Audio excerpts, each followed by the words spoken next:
দৃষ্টিনন্দন হাতির ঝিল যা রাতের বেলায় পরিণত হয় ভয়ঙ্কর রূপে। এই হাতির ঝিল থেকেই উদ্ধার করা হয়েছে ডজনকে ডজন মরদেহ। দিনে দুপুরে এই জলাধারে মিলছে বেনামি লাশ। প্রশ্ন উঠেছে, কোথা থেকে আসে এত লাশ? বিভিন্ন গণমাধ্যমের তথ্য এবং পুলিশের রেকর্ড বলছে, রাতের আধারে হত্যা করে নির্জন এই জায়গায় মরদেহ ফেলে যায় অপরাধীরা। এছাড়া কিছুটা জনশূন্য এলাকা হওয়ায় এখানেই অপরাধ ঘটানোর নিরাপদ জোন মনে করে ছিনতাইকারী বা সন্ত্রাসীরা।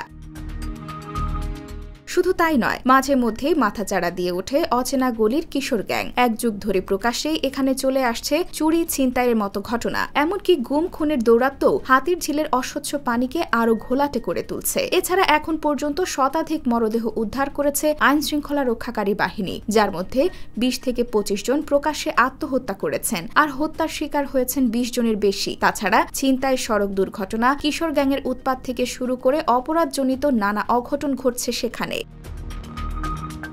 মৃতদেহ ভেসে ওঠার বিষয়ে হাতিরঝিল থানার ওসি আওলাদ হোসেন গণমাধ্যমে বলেন, ভেসে ওঠা এসব মৃতদেহ হত্যা নয়, বরং আত্মহত্যা। তিনি বলেন, কেউ আত্মহত্যার সিদ্ধান্ত নিলে তাকে ঠেকানো কঠিন, তবু পুলিশের চোখে পড়লে তাকে উদ্ধার করে পরিবারের কাছে ফিরিয়ে দেওয়ার ঘটনাও আছে।